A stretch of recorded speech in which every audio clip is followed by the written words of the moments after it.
everyone, and welcome to what is set out to be an absolutely mental night in Birmingham for Brawl. As we lead up to Riot 7 this Sunday, we've already seen some absolute carnage this week.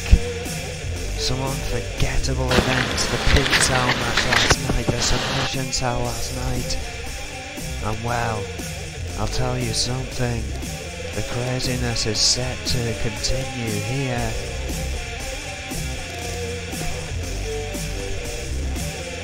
I'll get to that very soon.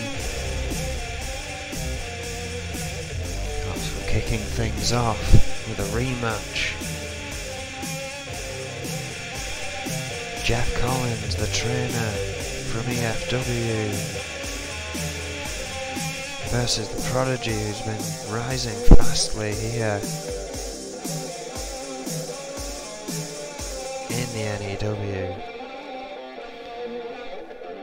Well, as I say, we are here in Birmingham, live from the last show before Riot 7 this Sunday.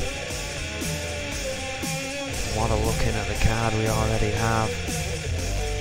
The N.E.W Championship will be on the line in a TLC match as Bart Brute takes on the champion, Hannibal Jacobs. The Intercontinental Championship, in what has been a historic defence but has created a historic rivalry in the process, will end this Sunday in a knockout match. The first man to be knocked out loses, the one knocking him out becomes the victor and moves on to become or retain the Intercontinental Championship, and that match will be GBH versus Cowboy Roy, arguably going to steal the show this Sunday once again are those two. Then, of course, we also have the Women's Tag Team Championships in a Tag Team Elimination match. The Outlaws take on Foxy Valentines in an attempt to regain those glorious belts. There's something deep in the women's division going on tonight, which I will get to, because there is a lot of prelim here, as the Prodigy, who is 5'11", 149 pounds from Bangor, Maine, makes his way to the ring to a rapture of boos. Also on Riot 7 this Sunday we have the United States Championship. We still don't know what kind of match it will be held in, but it will be Juan Gonzalez, one half of Los Luchadores, taking on the current champion Brad Morse, and then the United Kingdom Championship will be on the line in a Falls Count Anywhere match as Quinn looks to topple the Reaper. I feel sorry for Quinn, let me say that much. And, of course, as if that all wasn't enough, one of the EFW females will make her way over to N.E.W and have her debut. My word, it's already set to be an absolutely spectacular Sunday. I hope you can all join us for that one.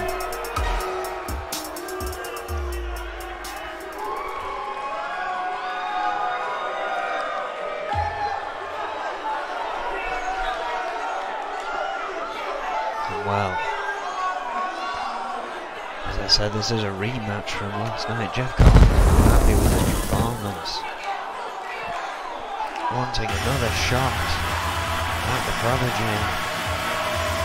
Looks like he brought some of his EFW friends along with him. Is that even allowed? I'm sure Max Wright would probably tell me it's somehow allowed. Of course, Max not here with me to kick this broadcast off. I'm hoping he manages to join us before the end is in sight. Of course, his other work schedule here in the N.E.W relating to talent relations does keep him occupied at showtime sometimes. Of course, with Riot fast approaching, there's a lot of things to go over to make sure we are all set for that. Jeff Collins, 5'10", 209 pounds, from Leeds, gets one hell of an ovation here. Trying to see who's out here with him from the EFW locker room. I'm assuming they're EFW faithful, not N.E.W. Could be wrong. He is quite friendly around here. Match underway. Well, speaking about a big shake-up for the women's division here tonight, our main event is an 8-woman ladder match for the women's title. Fox has to take on 7 other women in that main event to try and keep one of her 2 titles before going into Riot this Sunday to defend those women's tag team titles as well. Absolutely incredible news here from Adrian Goldman, trying to make sure that she doesn't have to run double duty, but might as well have done. Near as damn it. It's not a long time to recover from a ladder match. It's not a long time to recover from a pincer or submission match. They were brutal last night. Distracted from this match here, Prodigy taking Collins to school once again as he slides out. Well, I see Elizabeth Dondelinger from EFW on the outside there. Collins with a reversal here. And another clubbing blow.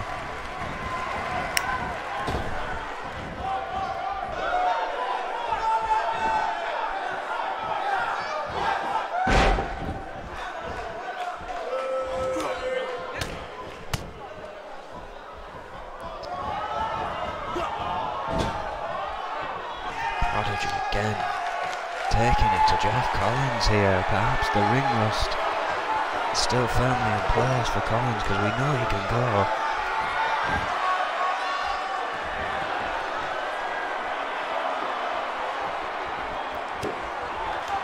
Perhaps all this training is getting to him as far as in-ring ability. Collins trying to get to his feet. The Prodigy in weight on the middle rope. Oh, what a drop kick!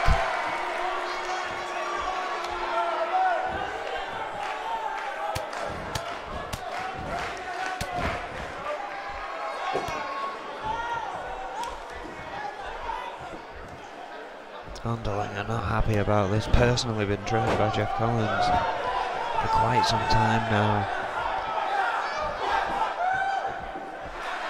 Oh wait, Collins coming back, snap there. Trying to slow the pace of this match down, trying to get a bit of breath back in himself, trying to think of what to do next.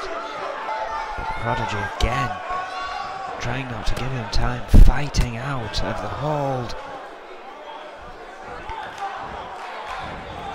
Oh, and a bulldog.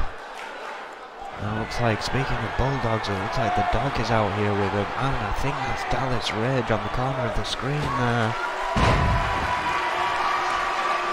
And what a glorious elbow from the Prodigy. I'm surprised he didn't go for a pin after that. Jeff Collins fighting back.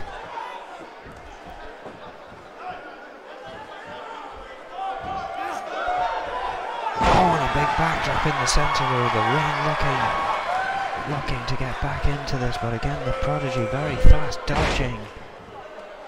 Collins again quick himself, trying to do something with the legs here. I'm not sure what. Oh, the way he started off the match yesterday, wraps him up, gives him a firm kick. Doesn't want to play around too much though.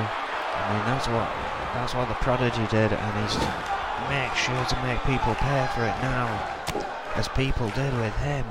Oh, Jeff Collins, confident, keeping on top. What a drop kick! Had the arm held, tearing that shoulder out of place. No doubt. The Prodigy has had enough. Sets him up. Oh, there's a swinging face crusher. The concerto, but Collins does not allow that to be his final sonata. Not tonight. Kicking out of the concerto there. The Prodigy deciding to take a breather. And now choking the life out of Jeff Collins, who once again grabs the arm of the Prodigy, barges into him to knock him off that vertical base. Elbow drop. Collins does not want to be bested in front of his pupils here tonight. Continually fighting back against the Prodigy here. Oh, snake eyes. Jeff Collins is going to have to pull out something big. Oh, went for a headbutt, caught with a European uppercut. And as he flurried in, caught with an arm dragger too close to the ropes. What a flurry of offense there from both men. Collins now trying to stretch the Prodigy out a little bit. Oh, stomping on the inner arm, that's going to hurt. Our first matchup of the night. As I said, our final N.E.W.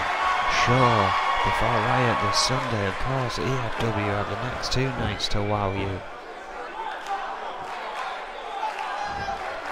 Surfboard. Locked in tight. The Prodigy trying to free that arm around his neck. With his back is being strained. Goes for a press. Pushed off by Jeff Collins.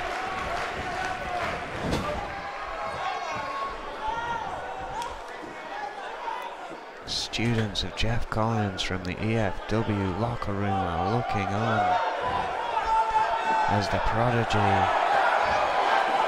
beginning to gloat, drags a lifeless Collins out of the corner,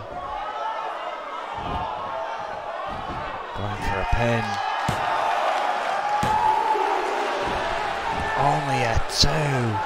Collins defiant as ever, kicking out once again.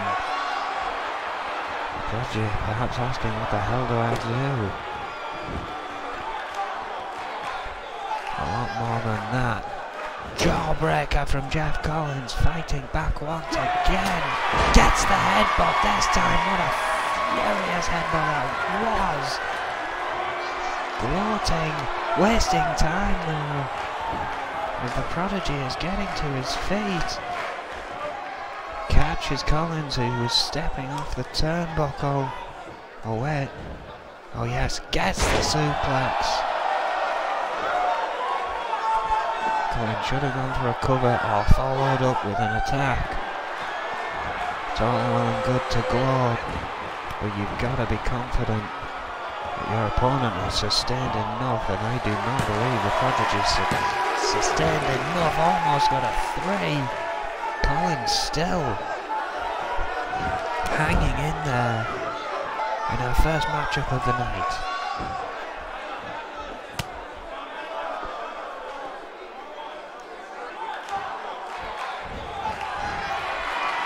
Oh, Jeff Collins jumping out of the backdrop there, but caught by the masterpiece.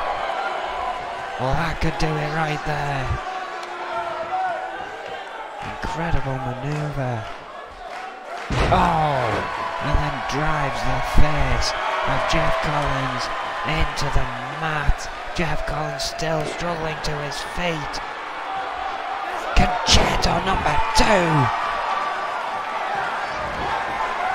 That could very well be all for Jeff Collins here. Look at that!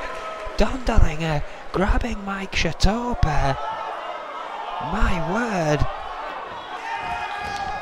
The student coming to the aid of the master very questionably there. Shatopa seemingly letting the rookie away with it this time. The Prodigy furious. What a match! Max Radix is probably screaming at a monitor backstage. if he's had time to look at one.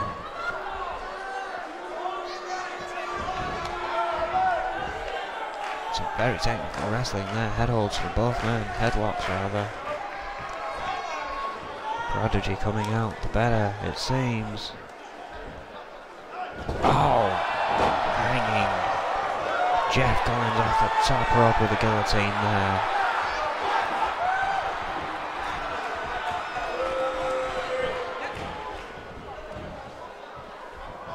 Collins being dragged to the centre of the ring and a shot to the gut from the Prodigy,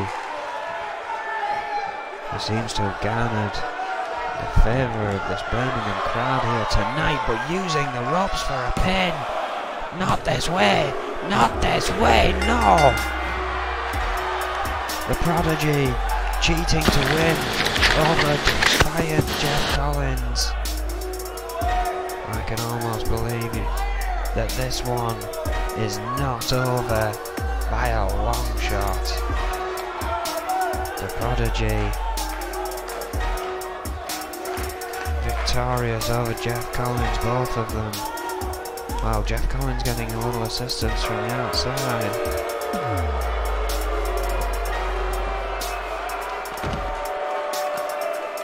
The Prodigy getting the assistance from the ropes. And you hear the boos from this crowd here after the cheating there.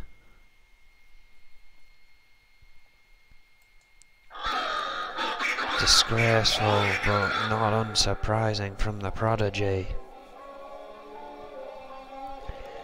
Well, coming up next, we have a triple threat Extreme Rules match. Jerry Buckley, Franco and Thunder go head to head. Nothing but pride in this one. But you can bet all three of these wanting to make a mark on the singles division, wanting to prove that they can still wrestle regardless of what's on the line. It's going to be absolutely incredible. These three men, tough individuals. Oh, wait, hang on a second. The leader, the manager, the sinister mastermind behind Magnum Opus is coming down to the ring alone. And I can only mean one thing, he's going to talk our heads off. Bruises and all, let's hear what he has to say.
Well, how about that? Dragunov and Snake there stating that his, well, 1/3 I guess now of his, well, 1/4 even now of his little business going on here deserves to be in that N.E.W title match at Riot 6. Snake there declaring Vega should be in that title match at Riot 7, sorry. He says that the tag titles are not on the line. And that Juan Gonzalez's shot at the US title puts the top run contendership on hold. And then he says that he could beat the champ, Hannibal Jacobs. Strong words indeed from Snake there. And it's hard to argue, Vega in the ranking reshuffle did land the #1 contendership spot. However, brute arrogance budged it aside. Snake clearly angry. The magnum opus are being looked out of. Not getting to Riot 7 this Sunday wants to change that. Well, for the time being here.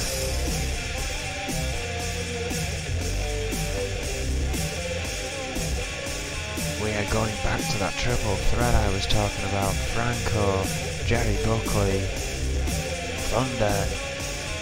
It's going to be electrifying. I can tell you that.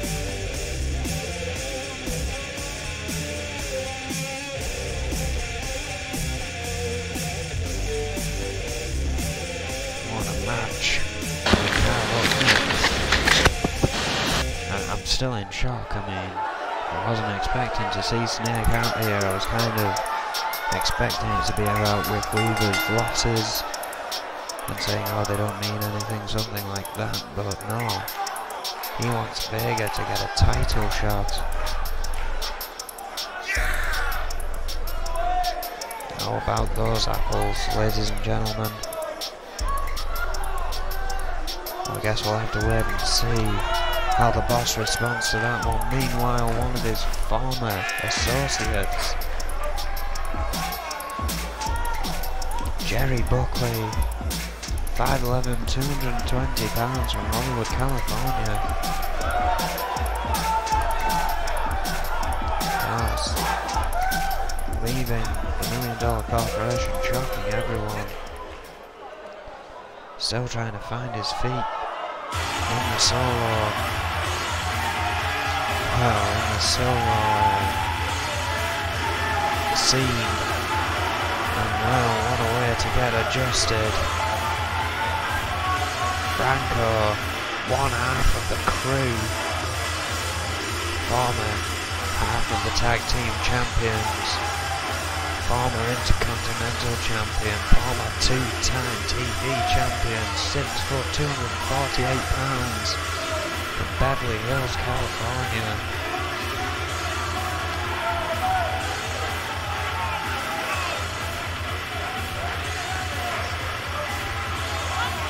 An absolute behemoth.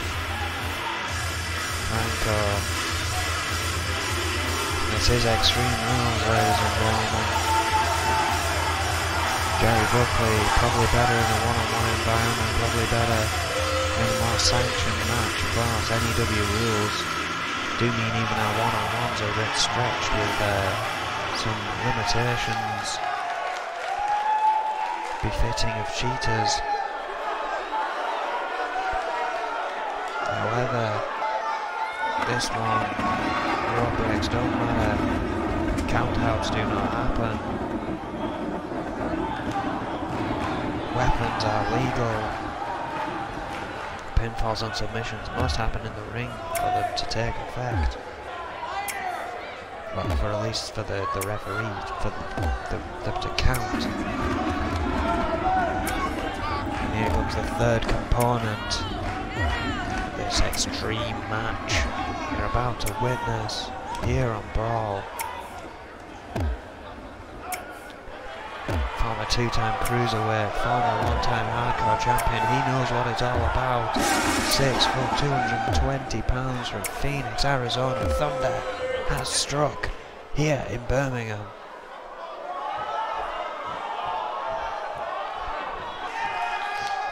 And here we go.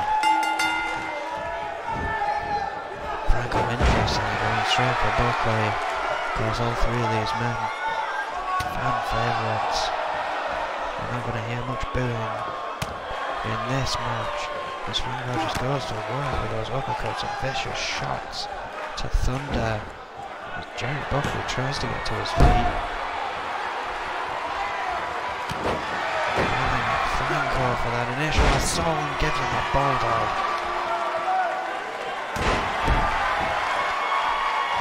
Franco, after laying out Thunder there, taken surprise by Jerry Buckley, who he now deposits on the outside of the ring.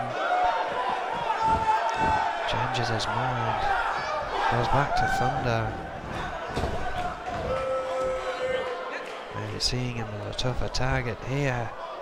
Thunder tries to scoop Franco up, but he reverses into a DDT.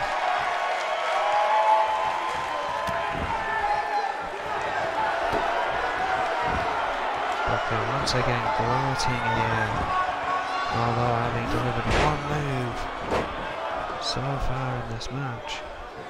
Breaks up, Franco and Thunder, and gets a belly to belly overhead for his troubles, and back outside he goes, in with the pin. Only one across Thunder was a part of that brutal pin cell match of last night.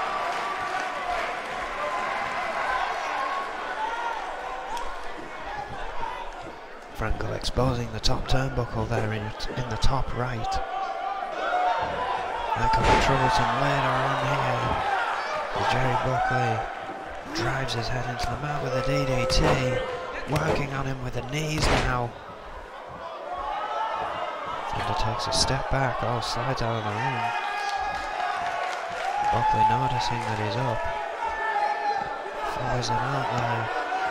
As Thunder was searching for a weapon, he came in with a sledgehammer, missed Buckley twice now. Buckley now reversing that sledgehammer into the gut of Thunder. Franco shaking it off a little, getting his breath back.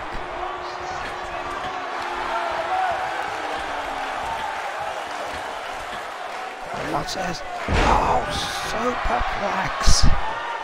And somehow, Thunder was straight up from that. It's almost like it brought him back to life. Jerry Buckley, though, quick to stop that with a huge lariat. Interrupting here with a big backdrop.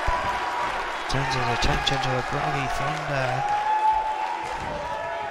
Guillotine. And Thunder's got to be worse for wear after that brutal pin cell match. DDT to the foot. Going for a pin there. Thunder still though managing to kick out. Drop kick to the back. But Buckley is back in. Scoops Franco over with an arm drag there. Going for the pin, only a 2.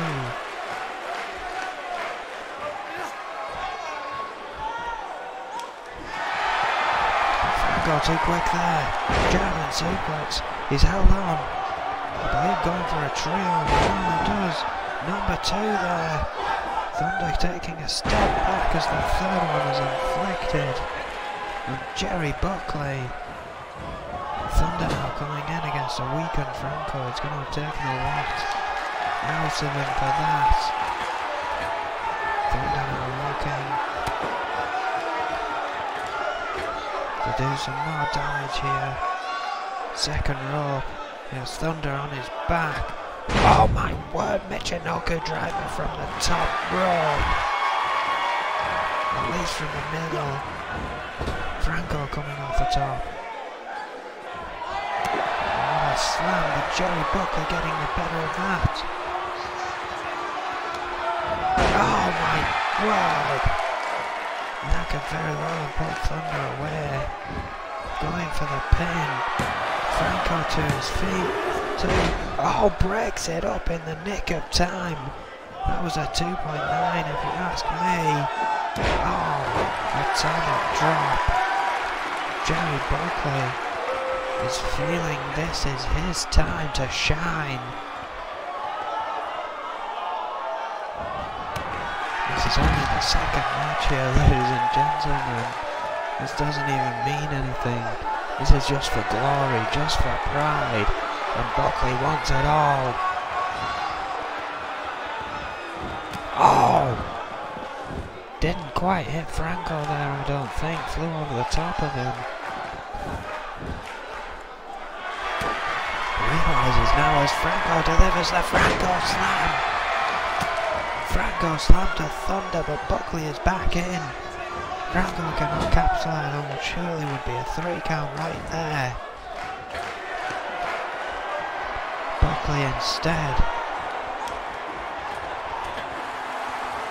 Looking. Superplex on Franco. And somehow Franco showing resilience. Stands back up just as Thunder did before. Perhaps saying, please sir, can I have some more? Gets it. Oh! With a sit-out spine buster. Buckley is on a roll, but Franco just keeps getting back up. Thunder now back to his feet as well.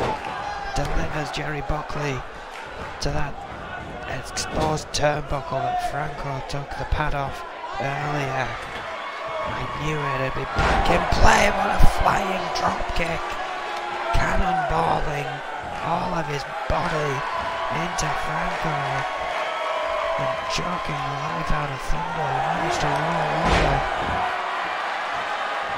Brutal arm drag on Franco, bowled out to Thunder, who was trying to get his moment to get in there. Failed. This could be it. And it is. My word, what a performance from Jerry Buckley. Picking up a win over 2 men who you would have thought would have had the better of him. Buckley there. Took a while to get into this one, but then absolutely ran through Thunder and Franco in the last few minutes of that match. And again, this was for nothing but glory, but he took it all. What a night it's been here so far in Birmingham. The fans are electric. As we continue here into the night. And what a way to continue. And tag rankings match. William Zander and Zach Fuller looking to have a better outcome than their last venture. But they're against the same team once again in the militia.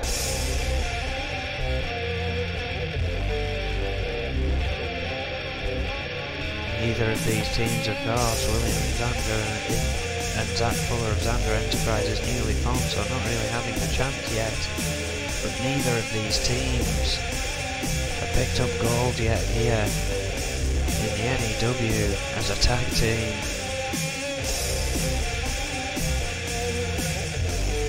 Looking to get the foot in the door early for Riot. As of course after that, the hunt usually alters slightly, begins again in some aspects, perhaps continues. It has done before, of course. With Adrian Goldman in charge, anything could happen here tonight.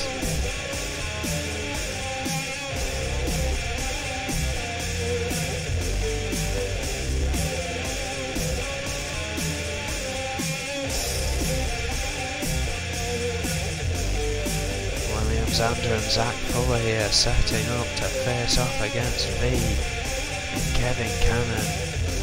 Will surely be an epic tag team match. It was great last time. Because, as I said, Xander Enterprises are no doubt wanting to get the victory this time. To at least give them some kind of hope that this tag team can work in the future.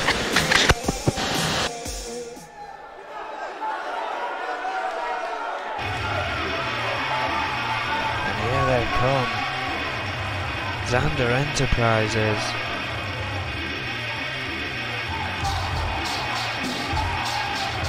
Once again it seems just William Xander and Emma Xander coming to the ring.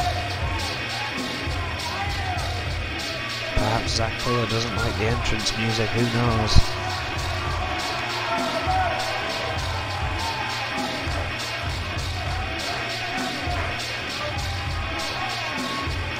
And it seems that our illustrious Max Radix has rejoined us once more. Thank you, Owen. Yes, once again. Late to the party. Late but not forgotten. Well, did you catch the monitors in during the first match? I didn't have chance. What did I miss? Well, Jeff Collins and the Prodigy threw out an absolute classic. The Prodigy using the ropes to win. However, Jeff Collins had three of his trainees at ringside from N.E.W, and Elizabeth Dondolin actually pulled Chatopa out of the ring at one point. Wow. Well, I'm sure that quite explosive. I'm sure there could be some issues in regards to that, and we take assaults to our officials very seriously here in the N.E.W. Xander Enterprises. William Xander and Zach Fuller. Xander weighing in 6'5", 350 from Bismarck, North Dakota, and a former hardcore champion. Fuller, the newest member of Xander Enterprises, his first match for this newly formed supergroup, stands at a 5'10", 225 from Hackensack, New Jersey, and is of course the former television champion. They will face the Militia tonight, V and Kevin Canyon, who had a great victory last week. Oh yeah, again. Can they make it 2 in a row? The rematch. Have Xander Enterprises learned from their mistakes? Can they become a bit more fluid as a team? Are they going to get that hope that this will work and they can continue here? Or are they going to have to rethink their strategies? Well, it's sure tonight that we will find out one way or the other. V stands in at 5'10", 239 pounds from Kill Devil Hills, North Carolina, and Kevin Canyon stands in at 5'7", 146 pounds from Allentown, Pennsylvania, and is a former European champion. The Militia, according to my notes, Erwin, not yet held tag team gold. Is this the best chance the Militia have ever had in their careers to date to hold the gold, or is the challenge of Magnum Opus just one too great for this young up and coming team? It's a very good question indeed, and I'm sure we're about to find out right here. I always ask good questions, Erwin, that's why I'm Max Radix. Our third match of this evening in what has been a hell of a brawl, so I've been told. Oh, most definitely. I mean, we also had Snake come out here claiming, as you've reinforced, once I stop sneezing.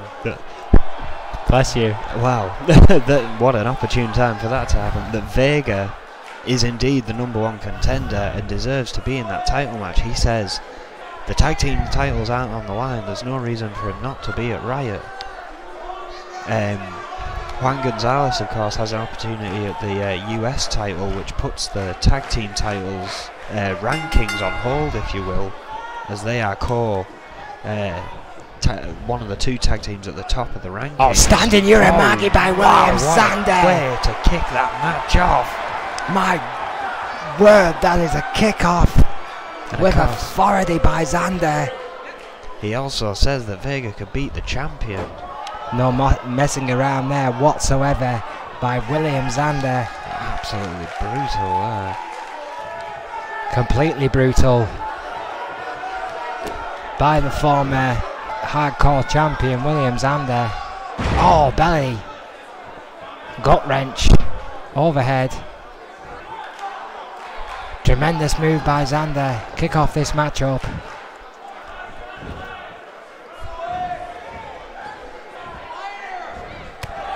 V bridged out of it and a huge insecurity counter, showing that tremendous athleticism from the young man.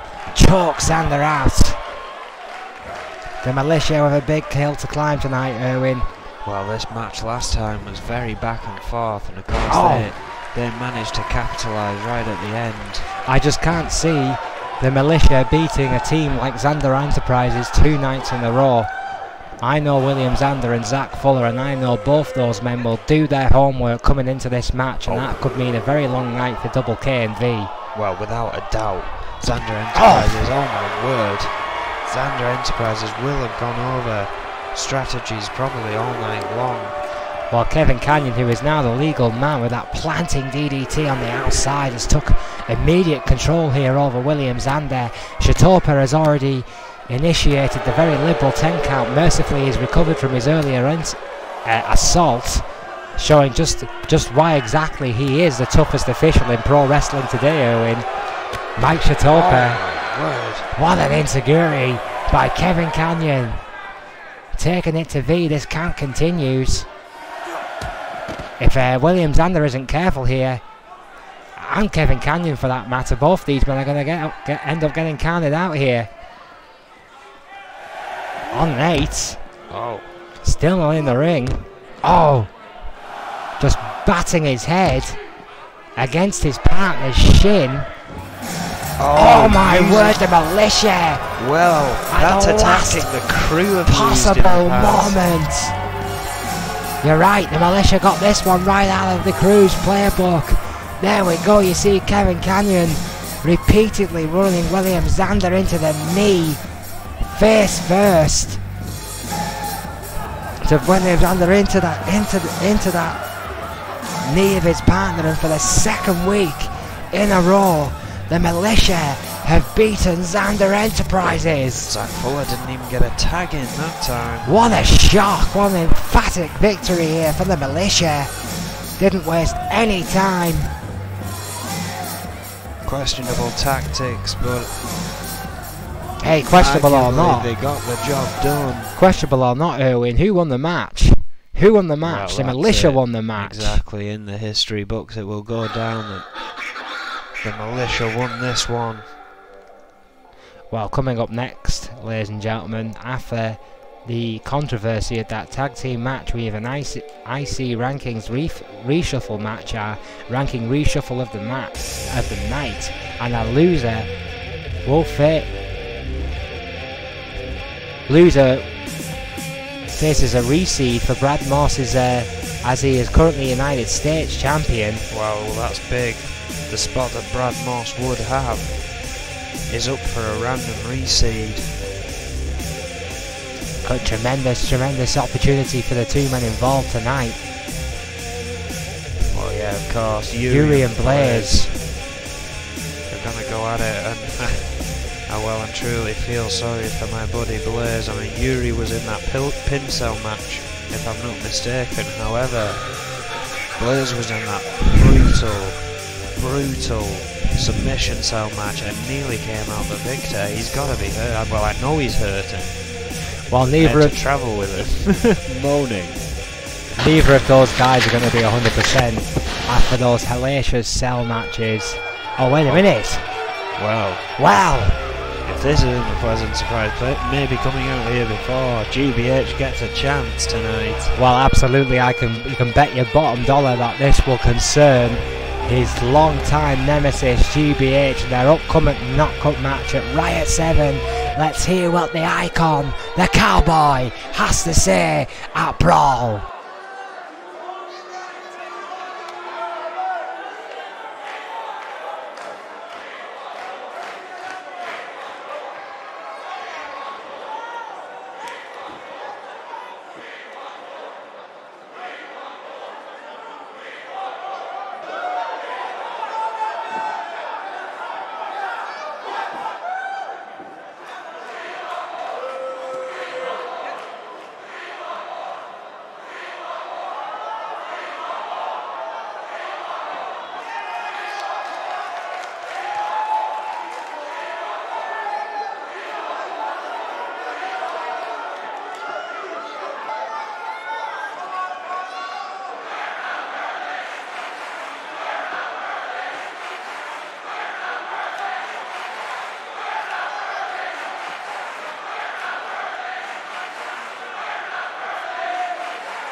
GBH, well, you can't say this was unexpected, Erwin. These two men have had a war of words all this month leading up to the much anticipated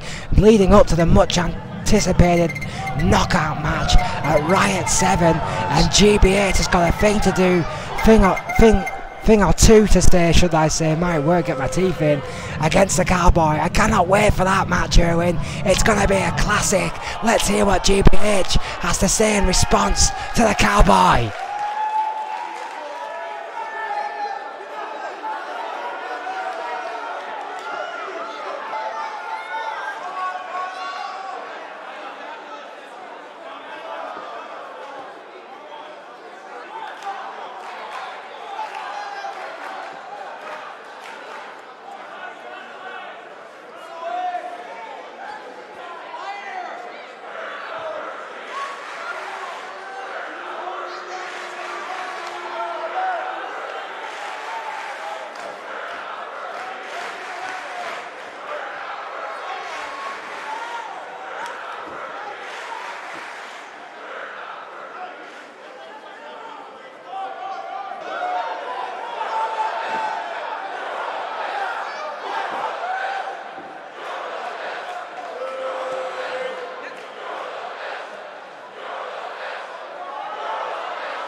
Well, as I said at the start of the night, the knockout match is most likely once again these two gentlemen going to steal the show. Well, you gotta remember, Erwin, Cowboy Roy knows fine well that this could be his very last opportunity to get his hands on GBH, his very last opportunity to get his hands on that much coveted Intercontinental Champion. It's going to happen this Sunday at Riot 7 in the most brutal match imaginable between two mortal enemies. This isn't a prediction, it's a spoiler. Those two will steal the show at Riot 7. I absolutely guarantee it. It's going to be ridiculously extreme.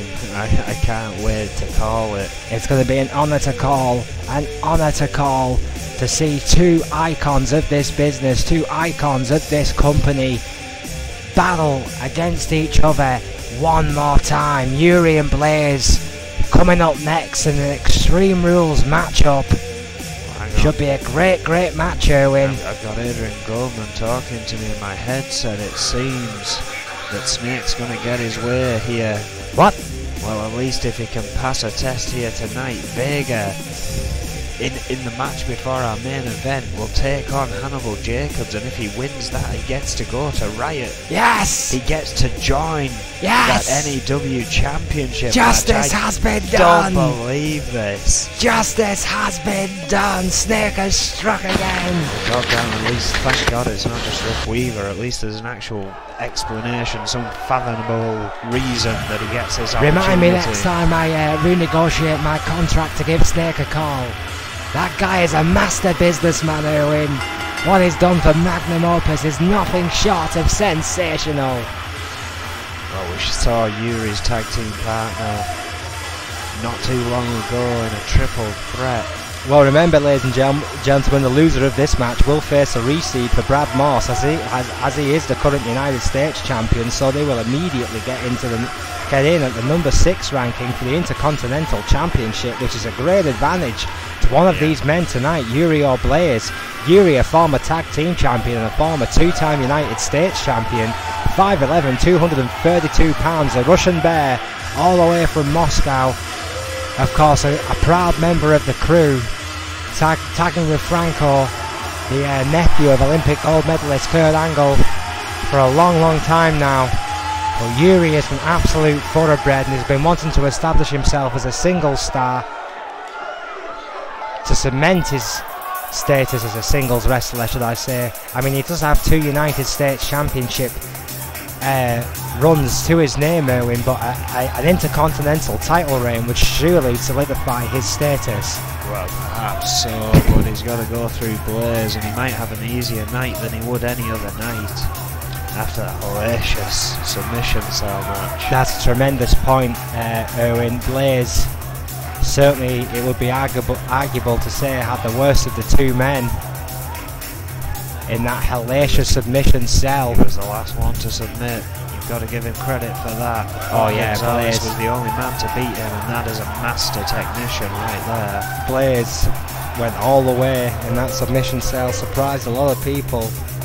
I really don't know why they were surprised, because alright, Blaze has been on a bit of a mixed run of form, but he is a 3-time United States champion. He's a veteran of this business. He stands at 5'8", 239 pounds, Long Beach, California. Long-time friend of yours, Erwin. I know you guys travel together on the infamous party bus. Oh, most definitely. And I mean, it would be great to see him get number 6 here, but I have a bad feeling that he's going to have to let those wounds heal over the weekend and come back at this for the number 7 shot on Monday. Just out of curiosity, have you and Blaze ever considered tagging up together, forming a tag team? I think we did once and it went terribly. We're as crazy as each other, but it just doesn't seem to meld well. I mean, you know, I thought I've seen RVD and Sabu and people like that tag together and it goes absolutely superbly. Those not so much. Maybe I need a bit more training in the tag department. Maybe that's how I get my run back here. Well, you certainly don't play well with others. I mean, that's been established by your commentary run. Well, exactly. Maybe that's why it doesn't work. Because Blaze showing some rock tape there. Oh yeah, Blaze clearly not 100% with that athletic tape, covering the wounds on his shoulder. If it's 90%, it'll be frankly a tremendous achievement. He was lucky Yuri, to walk out of that cell, if you ask me. Lucky to be walking at all, if you ask me. Yuri, however, clearly the fresher of the 2 men, has got the first couple of strikes here with a vicious kick to the gut there by Blaze. And well, unusually for these... oh my, what an elbow! What an elbow, Erwin! Unusually for these ranking reshuffle matches, we have no clue who they're going to face on Monday. That's a great point as well. These 2 men truly are. The winner of this match really is stepping into an unknown.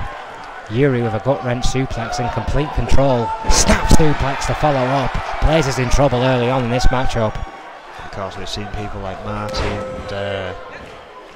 and Grime come through because of these random reseeds. It makes you wonder who is going to get that lucky shot. Atomic leg drop by Yuri. In complete control here. And it's a guillotine onto Blaze. Yuri's been all over Blaze in the early onset of this match, and you have to admire Blaze's will to compete. Oh yeah, he's but you have to also question the logic. Too injured, which I'm surprised he doesn't class Guillotine. himself as. Another guillotine by Yuri, clearly focusing on the injured upper body of Blaze. Oh, big elbow right across the head. He got all of that. Going for a pin here early in the game. Chatopa's down. 2. No, Blaze kicks out. Kicks out, showing that toughness. He wanted to fight tonight. He chose to have this match. He didn't have to, Erwin. If he really wanted the night off tonight, he would have got it. But Blaze, being the tough competitor that he is, he wanted this match against Yuri tonight. Well, it's a big opportunity. Intercontinental ranking spot. Snapmare takedown by Blaze, who's standing back. Big elbows to the head. The risk of the crazy man from Long Beach. From the bottom if you do take that injury time. Armbar, Erwin. Armbar. Submission maneuver. Shades of last night. We saw a few of these last night. Oh yeah, but Yuri powering out there. Using that strength and powering out in a big way. The Russian Bear will not be beaten that easily. Irish Whip again. Goes Blaze. Oh. Arm drag, but again. Fantastic speed and agility by Blaze. Moves that must be doing a lot of damage to himself as well as his opponent. Must be shredding him up internally, Erwin. Let's look at that. He's dead. He saw it there. Blaze cradled his ribs after that inverted DDT, maybe showing a bit of signs there of the injuries that he surely must have. Regardless. Oh, come on, Blaze. Showing. Come on, you don't need to do this. Style with you don't employ. Shooting star clothesline. Holy hell. Yuri blocked it. Yuri blocked the kick. Still with the wherewithal. Corkscrew takedown. Oh, Blaze blocked the punch. Blaze is firing back. Tornado. Oh no, wait a minute. Northern Lights. Bridge suplex. What a counter by Yuri. What a flurry. Only in N.E.W. will you get this kind of action. It's that exciting. It's choking you out. And we've still got 2 more matches here to go tonight, but what a European uppercut that was. 2. No! Somehow, Blaze, still defiant. Will not stay down. Blaze showing that extra level of tough tonight against Yuri. The academic here though. Yuri stepping over. Wait, there we go. Sharpshooter by Yuri. Not the same style that beat him last night, but still enough to the taking legs. There's no way that the spine and legs of Blaze were in any shape or form ready for that sharpshooter by Yuri, and Yuri knew it. And as quickly as this match started, as violently and abruptly, this match has ended with a sharpshooter. Yuri has beaten the brave Blaze here tonight, who put up a hell of a fight, Erwin, no doubt about that. Wow. But Yuri just had a little bit more left in the tank. My prediction at the start of this match, hauntingly true. That match, that submission style match, clearly taking so much out of Blaze. Not his usual self here, now needs to take this time off. Relax, stay on the bus, watch the event from the TV, don't put any extra strain on himself and just recover. Well, that would be the sensible thing to do, so what's Blaze going to do? Well, exactly, he's probably not going to listen to any of that advice. Let's both be honest here. Well, Yuri, despite whatever Blaze may do, is now the number 6 seed for the Intercontinental Championship, and it was duly earned. Yuri with an impressive victory here over the veteran, marches forward. What a victory that is for Yuri, because an Intercontinental title win would do as much for Yuri as it would for Blaze. Well, coming up next, ladies and gentlemen, the Master Negotiator has struck again. Well, yeah, slithering his way into the 5th match of the evening. Vega, proud member of Magnum Opus, will face the reigning 2-time N.E.W. heavyweight champion Hannibal Jacobs here tonight. And if Vega wins this match, then the main event of Riot 7 will become a triple threat match and in my opinion that is justifiable, because Vega, by all rights, is #1 contender to Hannibal Jacobs' title. Bart Brute got there by sheer whinging alone. Now you, Mr. Nice Guy, you, Mr. Spirit of Competition, how can you commend Bart Brute for actions like that? How can you defend Bart Brute for actions like that? Well, I don't. I mean, he talked his way into a match with Hannibal Jacobs, as Snake has done here for Vega, in the same sense. Snake's doing his job. Vega does have the credibility. He is the official #1 contender. And like now, we could very well face a triple threat TLC at Riot 7 this Sunday for the big one, for the N.E.W. championship. Well, yeah, that isn't certain yet, because obviously Hannibal Jacobs, he's no slouch. He's a two-time N.E.W. champion, so don't underestimate Hannibal Jacobs, folks, because you will be proven wrong, I guarantee you it. I was in the studio room earlier today watching the footage they're putting together for the build-up to that main event. The preliminary video, if you will, and it took me back. It was my title defence against Hannibal Jacobs where he won the title, and my God, he can withstand some punishment. Vega, former N.E.W. champion, a current tag team champion, a former two-time Intercontinental champion, a former two-time European champion, undoubtedly one of the most decorated men in N.E.W. history. He is shadowed by his partners, his brothers in arms of Magnum Opus, Snake and Jimmy. Oh, excuse me, I thought that was Jimmy Falcon. No, it's Rick Weaver. Jimmy Falcon and Rick Weaver are both there, excuse me, and there Rick Weaver looking very smart tonight in that brand new suit. Oh yeah, has enough money for it, it seems. While Vega stands in at 7'4", 640 pounds. He is every man's nightmare. He is from parts unknown. He is the largest athlete in the world today, and he is the ace in the hole of arguably the most powerful team in professional wrestling today. Magnum Opus, Erwin. My word, what a force they've been here in the short time that they've united in the new Extremes Wrestling.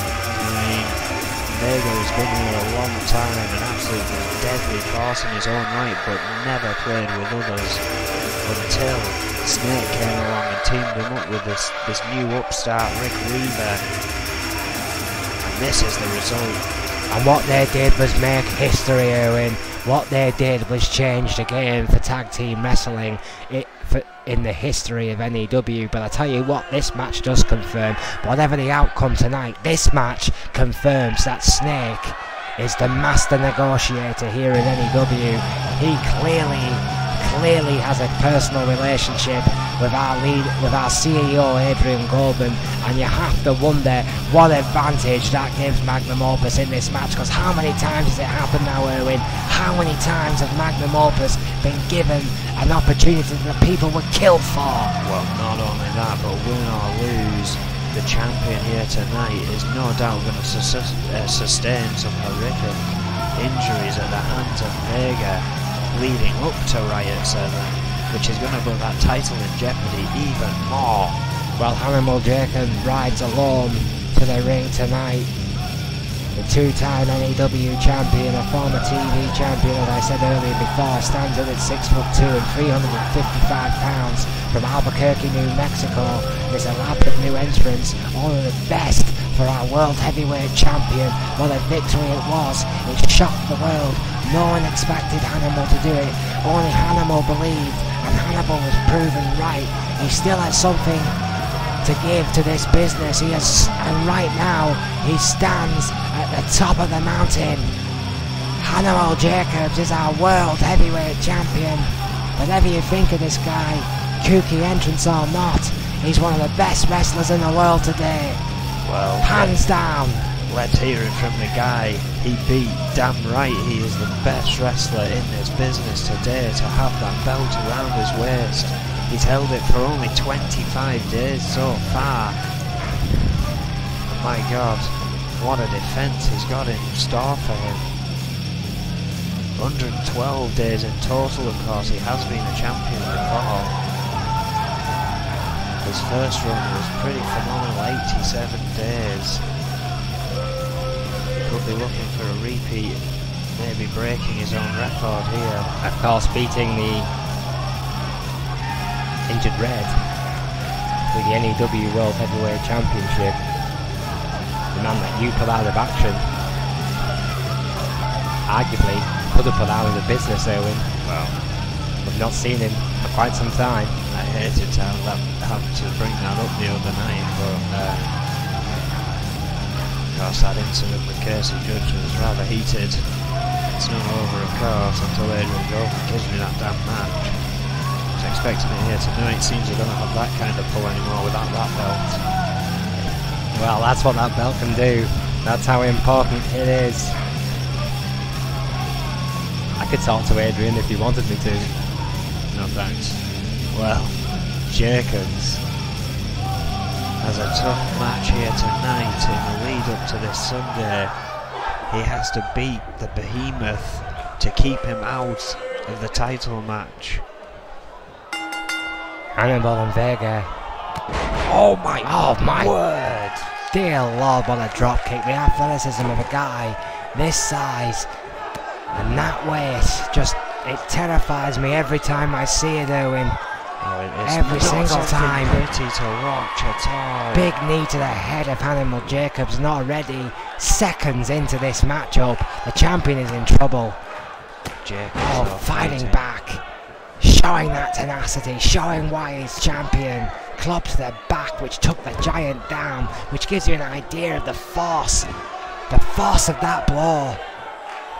You don't take down a 7-foot man with one shot unless there's some force behind it. Well, he is a hard hitter. It's what got me in the end. One of the purest strikers in the game is Hannibal Jacobs. A shot to the gut by Vega. The problem is, Hannibal Jacobs is human. Vega might not be. Oh, wait a minute. Oh, just dropping him. Massive airtime, the 10-foot guillotine. Well, yeah, I mean, Vega is 7'4" and he puts some lift in before dropping you on top of the top rope. All on top of Hannibal Jacobs. I know that much. Torturak, we know what this is going for. Wait for it. Oh, there it is. Rib breaker. Vicious, classic Vega. Like a hideous dubstep song, you have to wait for the drop. Oh! Jacobs again fighting back, knows that he has to continue trying. Because if you don't, it's just a walk in the park for the monster. Yeah, you gotta remember as well, you'll know this better than most doing, but the people at home have to remember that every shot that Vega shoots at you hurts. Everything that guy does hurts. His fists are huge. Like shovels. Hannibal Jacobs putting up a hell of a fight, getting the better of the giant at the moment with those shots. That knee to the face, nothing pretty, just sheer aggression by the champion. He knows that's what he needs to do. What a right hand! And there you see it, ladies and gentlemen. That's why he's the purest striker in the game today. What a right hand! Vega just shrugging him off as he went for a German suplex, I assume. And now back to work. Oh. Power by Vega, went for the double axe handle, but a very quick counter by Hannibal Jacob, reverting to style there and going right back for that clubbing blow over the spine of the giant Vega. But again, Vega getting to his knees. Jacobs trying to stop that. A stomp to the, well, a knee to the back of the head. Well, it's been back and forth here tonight. We've seen a little bit of everything so far, folks. You bet your ball and dollar this one's going to get uglier. Oh my word, snap suplex. The strength of Jacobs is astounding. Uglier than your mother-in-law on Sundays. This one is not going to be pretty. I wouldn't be surprised if there's blood before the end. Jacobs trying to choke the life. The question is who and when. Monster. Not if. Hannibal Jacobs and Vega still going at it. Jacobs there at that headlock, that sleep ammunition, trying to put the giant to sleep. Vega though resisting. That adrenaline kicking in of the big guy. Elbows, huge ham hock elbows. Absolutely huge. It's like being hit with the leg of a cow. Oh! Probably a little bit insulting to the cow. 10 huge shots to the head. Brutal. Well, Jacobs, Brutal as tough shots. as he is, might be out after that one. Could be knocked out. Only No! a 2. Champion hangs in there. Bear in mind, Erwin, that's 600 odd pounds on top of you. How the hell do you kick out of a man putting his full weight on you when he weighs that much? Well, yeah, exactly. It's not an easy thing to kick out of. You've kind of got to slide most of the time, but Jacobs clearly pushing that weight off of him. I once heard a story about a certain wrestler oiling himself up before a match with Vega so he'd be harder to keep hold of. Is that kind of thing true? Has that stuff kind of happened? It would never surprise me. Huge fist to the face. My God, what a shot! Clearly cashing some checks of his own after those hard rights from Jacob earlier in this match. And yes, Snake in the background cheering on. His monster is Frankenstein, the Lord of Darkness Snake. You've gotta love it. Vega quick to his feet again. Snake clearly feeling the effects of his involvement. Jacobs Last night he was cradling his arm before he started jumping around again. Jacobs with no reprieve here. Big suplex. Big suplex. Look how focused Rick Weaver is on this match. He's watching us. Watching intently. I don't think he's moved. Again, only a 2. During this matchup's almost a trance as he watches his champion studying everything. I've seen Snake whisper to Weaver on a few occasions. Perhaps this is a lesson in progress here for the protege of Snake, and of course he's got to learn something from his tag team partner, the former N.E.W. champion Vega. I mean, what two guys to learn from, Erwin? Also enjoying the current results of this matchup. Right, Vega left with authority. Oh, and a Beal. Vega screaming, "Who's the purest striker now?" To Hannibal Jacobs. Dear God. God, well, call it a night. God, Right lad, there. that's it. He's just broke his chest. He's literally just cracked his ribs. Yeah, but that's not enough for him. Snake encouraging his protege to get a little bit more animated than he did. What a Vega bomb. It's over. It's over. It's a triple threat. Jacobs, call him an ambulance, damn it. Yes, it's over, Vega. My word. Vega has just beaten the world heavyweight champion with ease. With ease. Animal Jacob put up a hell of a fight, don't get me wrong, but Vega hardly broke a sweat against Hannibal Jacobs, the purest striker in the game, Owen. And what does this mean? Well, apart from the fact that it means that Riot 7, it's going to be a triple threat, it could mean after Riot 7, Magnum Opus could hold the World Heavyweight Championship. What would that mean for N.E.W? It's definitely looking that way. I mean, triple threat or not, that's Vega in the ring. And you can bet he's looking to get that title back around his waist, regardless of whether he has the tag team titles or not. Well, good night and good luck to anybody left in the World Heavyweight division if Vega becomes champion once again. He held it for 73 days, the first ever N.E.W. champion. Could it finally come around full circle for him? Vega, we'll see this Sunday. you hear the boos of the crowd, but undoubtedly Vega is now joint #1 contender, and now surely Erwin must be considered favourite in this match. He has to be. Well, after that performance, most definitely. He's Vega, isn't he? Always considered a favourite. Well, exactly. Who can stop this giant? Well, Snake, the brains, if you will, the manager of Magnum Opus, and Jimmy Falcon, who has not yet been confirmed as a fully fledged member of Magnum Opus. That should be clarified, Erwin. that, I mean, Jimmy Falcon, although he was there in the corner of Magnum Opus tonight, his status is still somewhat unknown. I mean, we know Snake earns his contract, which Snake earned in that hellacious match that those two had, but we haven't really heard anything from the camp of Magnum Opus in relation to Jimmy Falcon since that point. Yeah, I haven't seen anything on our Facebook page, anything on our Tumblr or anything from Snake regarding the status of Jimmy Falcon. As you say, he's been there at their corners twice now, I believe. Well, you have to believe that the Master Manipulator will have a plan for his newest acquisition, but what will be the plan for Vega doesn't even need a plan.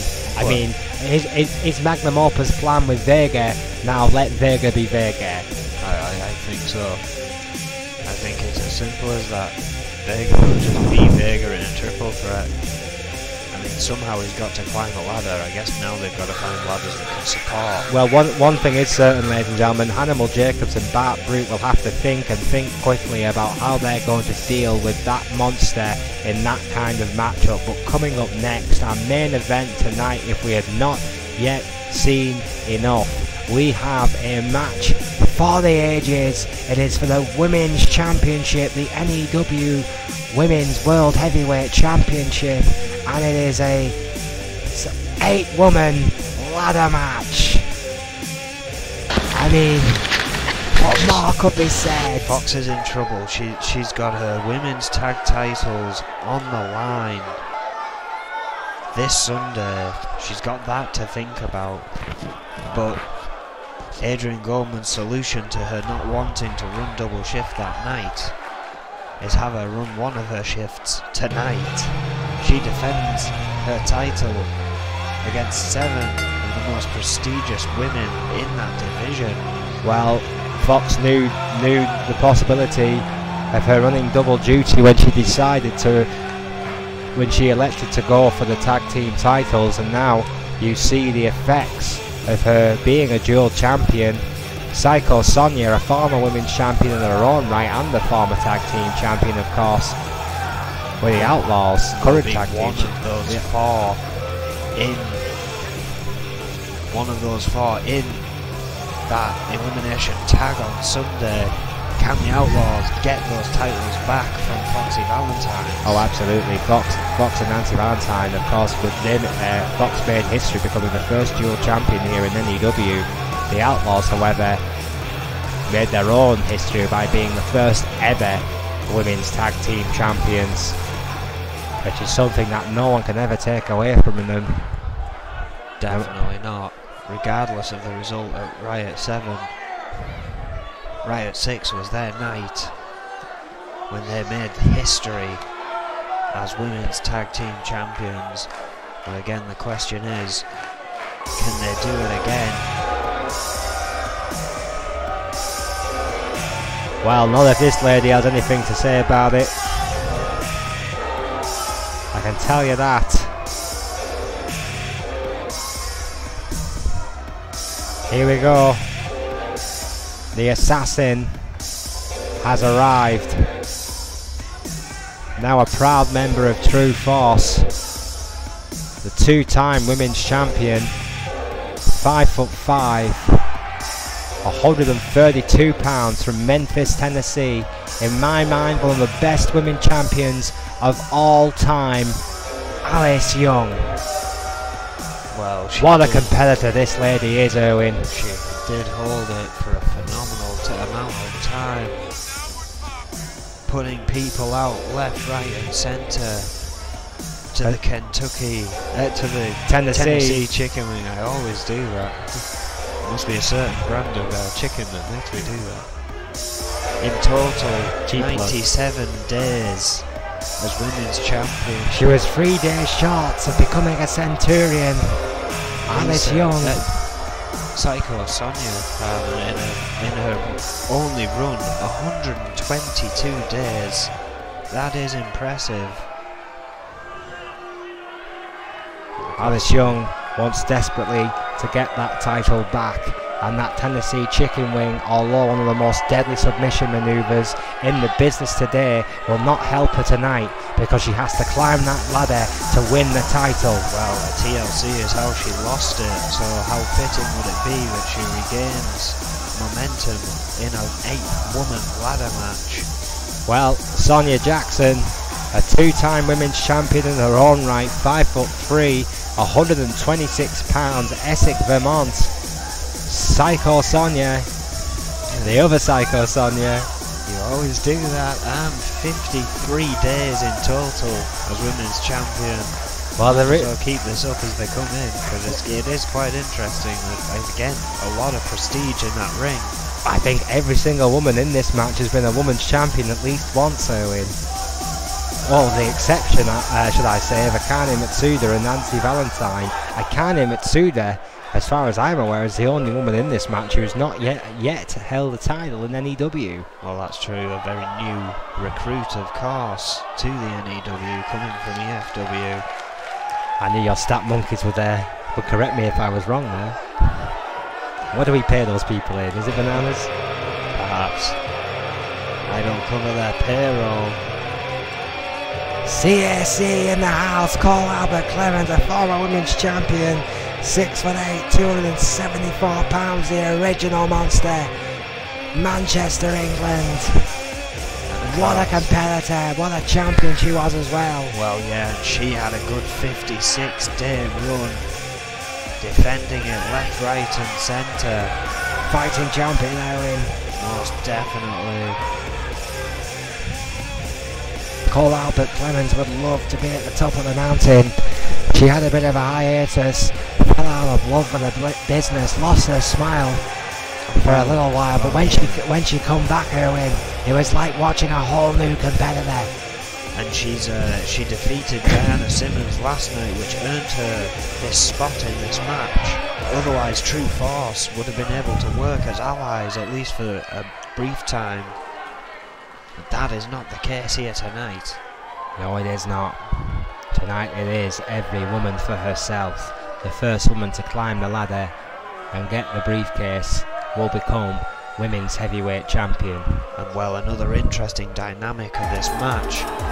You also mentioned that Nancy Valentine is in this match, as is Lisa Chase. That means all 4 women that will be in that tag team elimination match are in this match for the title tonight. Oh yeah, that means the Fox and Nancy Valentine, who are tag team partners at Riot 7, are enemies tonight. Well, yeah, it's going to be interesting to see how that plays out, as it will play out with the Outlaws as well. I think they understand the sporting competition of one-on-one, but probably will be focused on Foxy Valentines in this matchup.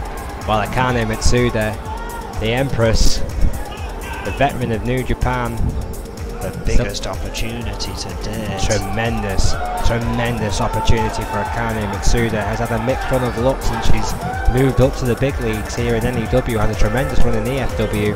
Not quite hit those strides as of yet, but could you imagine what it would do for the career of Akane Mitsuda if she was to win the Women's Heavyweight N.E.W. World Heavyweight Championship here tonight? Well, it'd be a big thing for Akane. It would be a big thing for Xander Enterprises. They would have their first championship since forming. Yes, they would. I mean, and they always say the first championship is the hardest. It's like albums.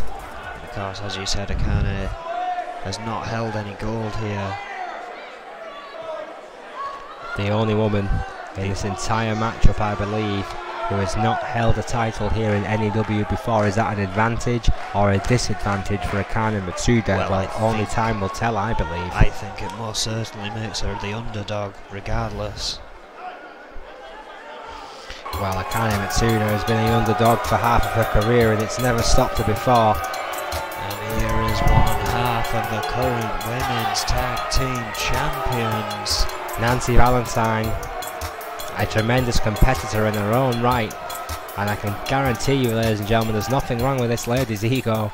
Nancy Valentine, a current women's tag team champion, as you just said, Erwin, 5'2", 109 pounds, from Long Island, New York. Valentine and Fox have surpassed the Outlaws' eight-day streak as the first Women's Tag Champions. They're currently at 17 days. Little interesting tidbit here in that. Did you know that Nancy Valentine lives in the same neighbourhood as another famous Long Island resident? Really? Yes. I'll give you a clue. Bang bang. Well, it's the only clue you're getting. Well, no wonder she's always pissed off. I love Nick. Nancy Valentine. Maybe she's irritated by happiness. Well, yeah, good choice in neighbours. Mrs. Foley's baby boy always mows the grass on time. Nancy Valentine, and the great one half of the tag team champions, never yet held a singles title, it should be said here in N.E.W. That could all change tonight. One of her opponents tonight will be one of the most decorated women champions of all time. The most decorated woman in this match. If we were talking that Diana Simmons was in this match, she would have amassed 200 days as champion. Lisa Chase, 227. That's phenomenal. 3 runs. Three runs as women's champion. 1 run as a current tag team champion. Lisa Chase, excuse me, 1 run former tag team champion. I keep thinking the Outlaws still had the belts. Of course, an upsetting 8-day run. Really was. By Foxy Valentine. Foxy Valentine won that title so quickly, I sometimes forget. Well, yeah, and I mean, once again, Lisa Chase and her partner, who is also in this match, have an opportunity to get those titles back this Sunday, and it's going to be phenomenal. But there's going to be a whole world of hurt here tonight for all 4 of them. Well, she's 5'2" and 125 pounds from Blackpool, England, Lisa Chase.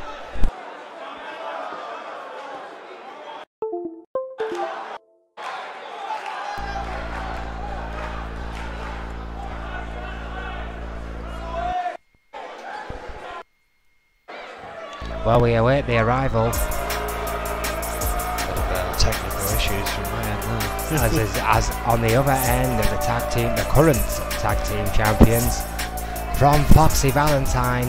You can't have Foxy Valentine without this lady.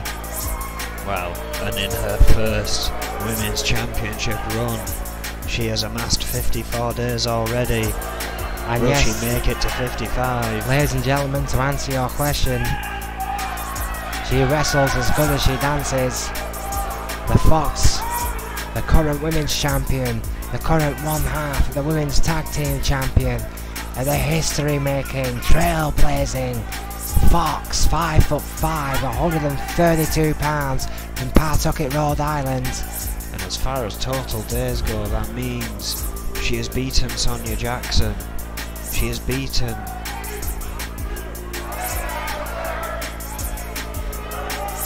I had another name there. Sorry. Well, no, she has beaten Sonia Jackson.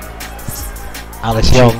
She's 2 days away, Fox, and she's 2 days away from beating Cole Albert Clemens if she can keep it here tonight.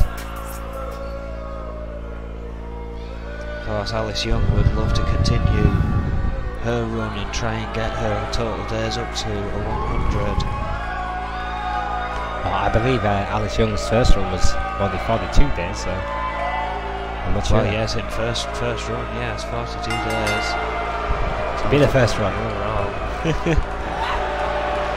Regardless, this is absolute chaos as expected from the start. Yeah, this one's going to be very difficult to call. 8 women going at it. Cole Albert Clemens going straight for that ladder and going straight for Alice Young.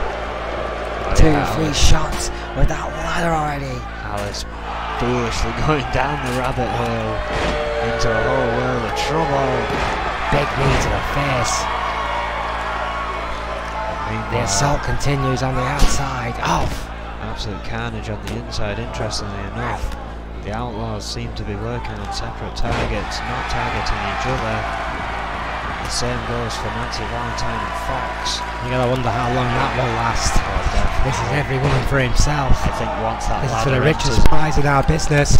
Once the ladder enters the ring, that is going to change dramatically. I can guarantee you But what a big back body drop to Alice Young on the outside. Vicious back body drop, my word, what a senton splash by Lisa Chase in the middle of the ring onto the Fox. As we said, ladies and gentlemen, the action will be rapid and too quick to call. We're just going to have to sit back and enjoy this one. Kane with a pump handle Uranagi there. After a knee to the face of Psycho Sonia, which sent her rolling to the outside.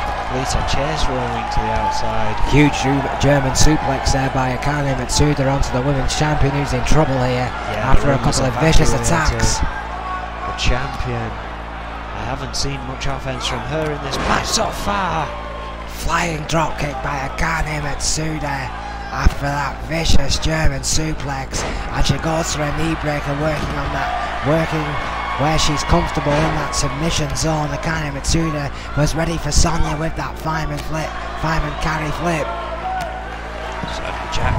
Sonya now in trouble. Sonya Jackson on the outside, taking on Valentine. Cole Albert Clemens still working with Alice Young on the outside. Can't we just call one of those Stanley? Wouldn't it make life easier?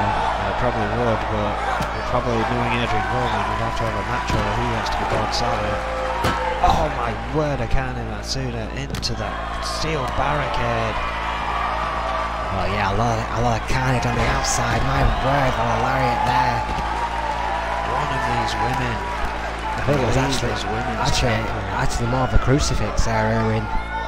On the outside by Akane Matsuda onto Sonya. That was a powerbomb into the steel steps from Cole Albert. Jesus, God, Akane Matsuda could have, excuse me, Alice Young could have been broken in two right there by those steel stairs. Clemens has brought the ladder into the ring. Absolute carnage already.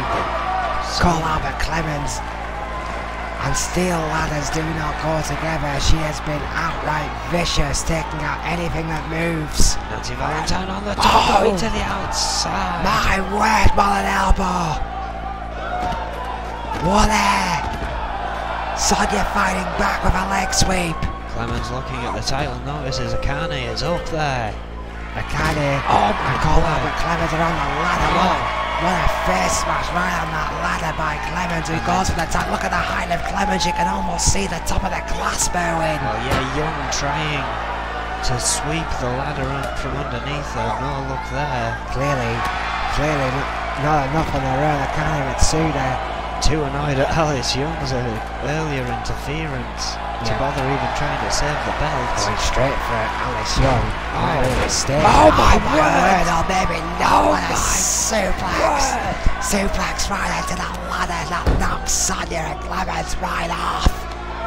And Lisa Chase, surprisingly, my words, going for her partner. I'm speechless for the first time in quite some time. I can't believe what we've just seen. What a maneuver indeed. It's been a brutal week, and this match has helped add to that brutality. Cole Albert Clemens now. Another suplex by Clemens. Oh wait, no. What a counter by Valentine. What a counter by Valentine. Oh wait a minute, no, Clemens. Oh, ribbreaker. Utilising the distraction. She's got speed to go along with that hellacious power with an aggressive streak a mile long. You see her there, smashing the head of Valentine onto the mat. Oh, what a shot by the Fox onto Sonya. Well, yeah, she hit Psycho Sonya quite a few times with that ladder before. Sat up in the corner, what's she looking for here? So she's running into trouble. Armbreaker. Nancy Valentine trying to pump up this high octane crowd here to live at Brawl. Now, Alice Young trying to clear house here with that steel ladder. Tremendous match, our main event tonight for the women's title. One of these women will create their own slice of history tonight and become the N.E.W. Women's Heavyweight Champion of the world. Oh my word, Lisa Chase was going for Fox there, interrupted by Nancy Valentine. And this is not elimination, ladies and gentlemen. This is first woman to get to the top. First woman to release the class. First woman to get a bit of luck. Just throwing that ladder on top of Nancy Valentine on the outside there. My word. This has got brutal fast. Of course, 4 of these women, if they even survive this match, have to then fight at Riot. The other 4 at least may get a night off. Yeah, Birmingham is getting a treat tonight, to the champion. My word, what a buckleplex. Lisa Chase, perhaps showing shades of what we'll see this Sunday. Well, a T-bone suplex by Akane Mitsuda on the outside onto the ladder. Nancy Valentine could be out after that shot. Hellacious T-bone suplex, Owen. Well, the pool in the back that we're talking about, Diana Simmons and Lisa Chase, possibly who will get to the 4th run inverted DDT by Mitsuda onto Valentine onto that wafer thin mat as well, and you're right, that pool is ongoing. Many people unhappy that Lisa Chase is the only one in this match out of the 2 of them. Claims it's an unfair advantage against the people playing in that poll. Well, yeah, anyone who's bet on Diana Simmons certainly won't be happy about her exclusion in this matchup. That's but it may be neither. Akane Mitsuda is in the ring with tremendous speed. Oh wait, hang on. You have to work on those pesky class floor in. Sonia and Valentine are in. How many times have we seen those goddamn clasps? Well, yeah. From ripping the dream away from an almost certainty. Matsuda was knocked off the ladder, collided with Nancy Valentine. Psycho Sonia trying to get the belt. Sonia Jackson and Alice Young now working together to move the ladder. Sonia Jackson and Young there moving the ladder, but she's holding on, Owen. And Alliance broken very fast. Oh no. Oh my word! Electric chair right on the ladder. Head first into the steel. Could have broke a spine right there. Meanwhile, Fox and Lisa Chase. Jesus Christ, what a suplex on the outside to Lisa Chase. Young just suffered at the hand of Cole Albert Clemens. If she's not dead, I wouldn't be surprised. Akane Matsuda now going back to the ladder. Young to the outside, Cole following her. Akane Matsuda seeing another opportunity to become women's champion. She's had 2 attempts so far. A 3rd right here. Fox, the current champion, back in the ring, sees what's going on. Climbing the other side of the ladder. Akane Matsuda receiving shots, fighting back.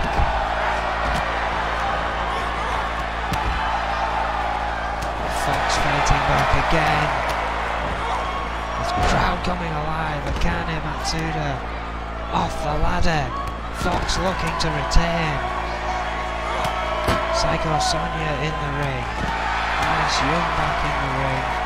I think Sonia's got it covered. As Sonia removes Fox from the ladder now.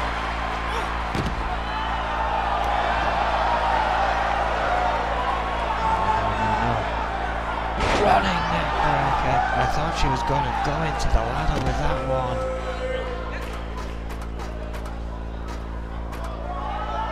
And now Sonia, Psycho Sonia at the top of the ladder, looking to become the women's champion once more. Alice Young trying to stop her. Nancy Valentine trying to stop her. The ladder has been removed. Akane Matsuda with the electric chair drop. The title is still on the line. Yes, my word, what a match this has been. The main event of Brawl. Absolute carnage everywhere you look. Oh my god. I apologise for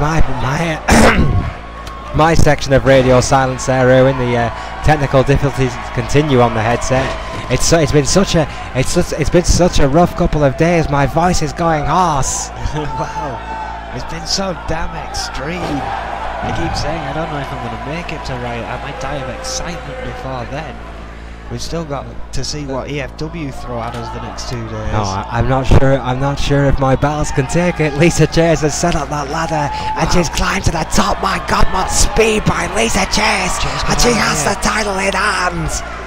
Foxy Valentine's back in, working as a team to stop her. Akane Matsuda joining in here. Yeah, Lisa Chase still got hold of that title, being pushed away by Fox. Oh no, another electric chair. Mercifully this time, not on the ladder. Fox now still got hold of the steel, using it against. I think that was that Young attacking Psycho Sonya. It was Psycho Sonya, yeah. Thank you, Erwin. Fox and Young fighting on the ladder now. Cole Albert Clemens rolls back in. Oh, and straight back out. Lisa Chase has not yet moved, Erwin, on the outside. She's been down for quite some time. As the 3 times women's champion. Rear view from Alice Young.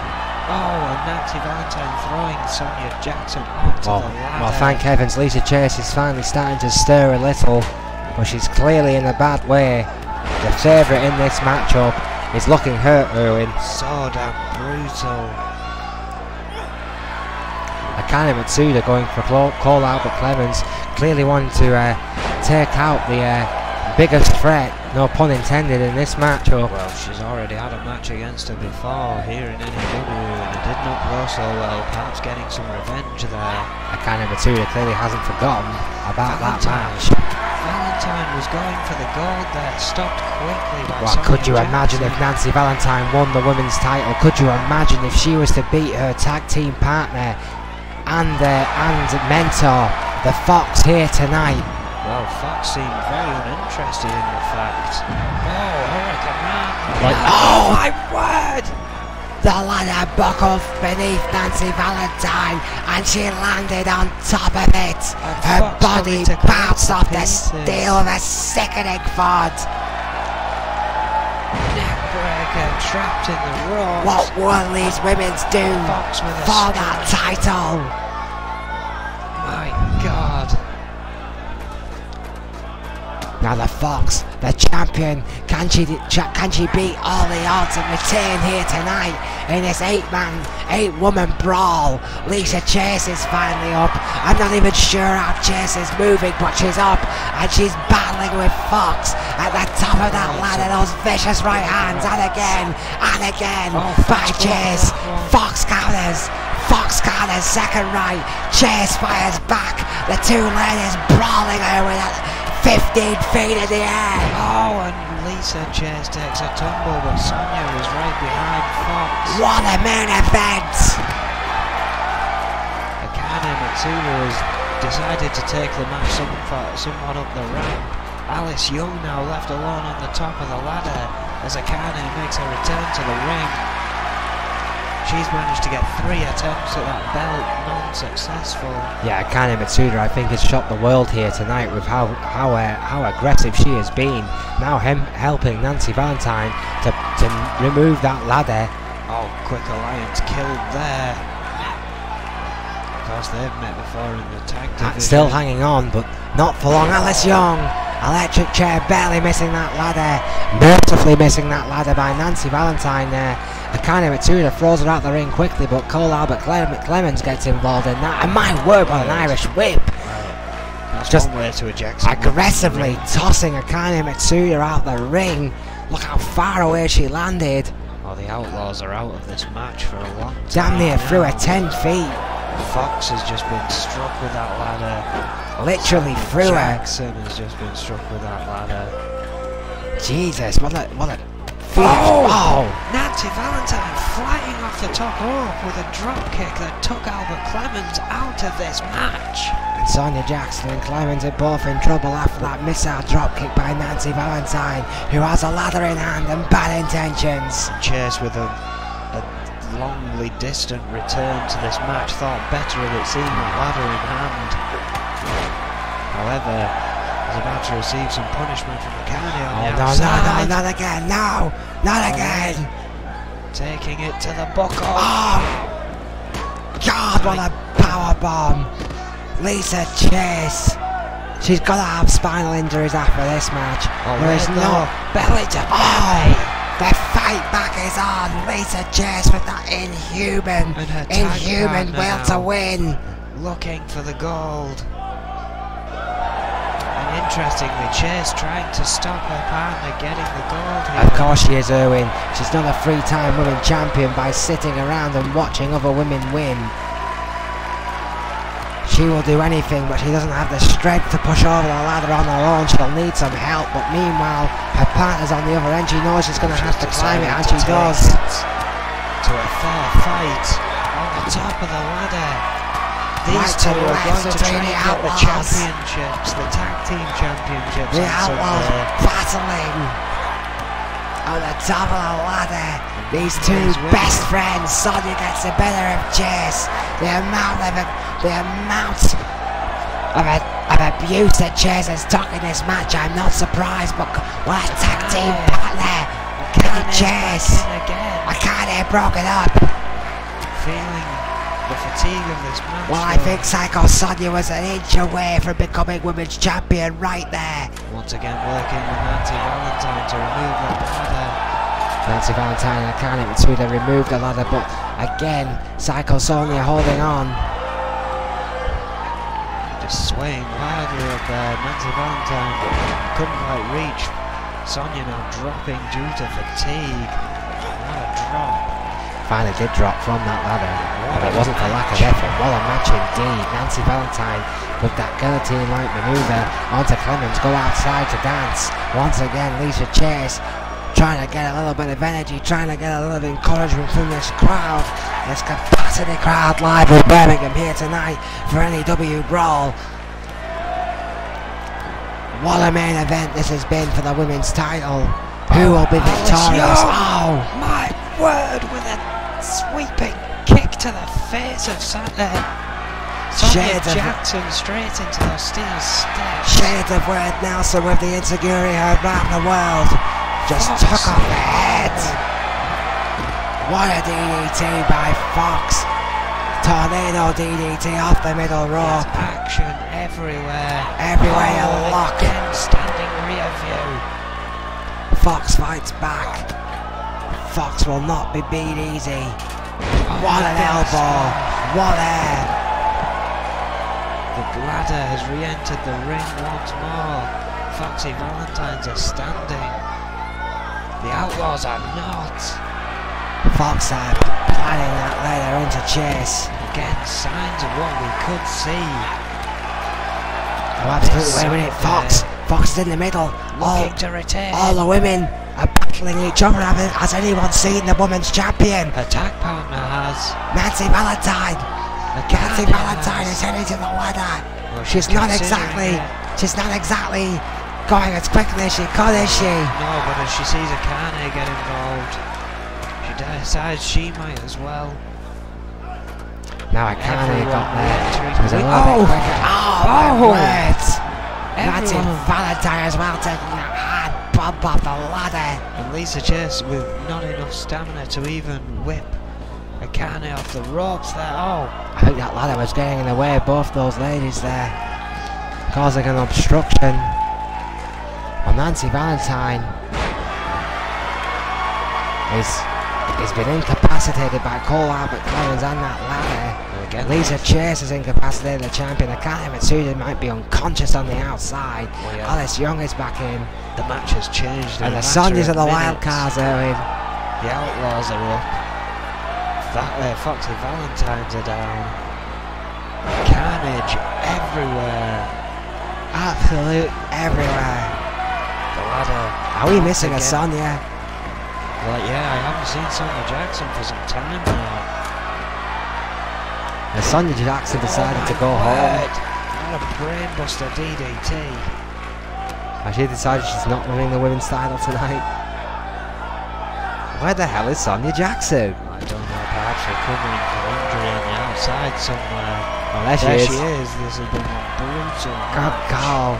Good call. Sonya Jackson was clearly incapacitated in a place we couldn't, a blind spot on the camera there. Nancy Valentine, however, going right back to Cole Albert Clemens as as Psycho Sonya, Akane Mitsuda, Lisa Chase, Alice Young and the Fox are all battling on the outside. Psycho Sonya. Oh! What a DDT! An inverted, heightened, elevated DDT. Getting all of it. Alice Young's head smashed into that wafer-thin mat. And Fox and Alex Young are in no man's land here, Erwin. Oh, and Sonya Cole Albert Jackson Clemens looking to get the title again. is also, and Nancy Valentine also not looking too good. Lisa Chase and Cole Albert Clemens have to do something here quick, otherwise we've got a new women's champion. Clemens not caring for cooperation there. This would be a huge, huge shock here. Tips the ladder on her own. What tremendous strength by Clemens, the first woman in this match to do that. Fox trying to reach Sonya Jackson. Forgot about Clemens. Irish whip, and finally Endurance alone drops Jackson from that belt. So close. Akane Mitsuda now with the ladder. All the other women outside again. Cole Albert Clemens, Sonya Jackson and Alice Young are up. Not for long for Young. Needs the face by Jackson. Valentine Chase back into the ring. Surely those clash Akane Mitsuda! Oh my God! Akane Mitsuda has just shocked the world! Holy shit! On her fourth attempt, so long after 1, 2 and 3, the Empress, the veteran of New Japan, the woman whose run has been mixed in N.E.W, to say the least so far, has shocked the world, has won the big one and brought the Women's Heavyweight Championship home to Xander Enterprises. Akane Mitsuda is the new Women's Heavyweight Champion of the world. What a victory! Absolutely incredible. My God, who's seen that coming? Oh, I don't think anyone did, but what a valiant attempt by all the other women here. Fox has been dethroned. What a night! My word, we've got 2 EFW shows coming up.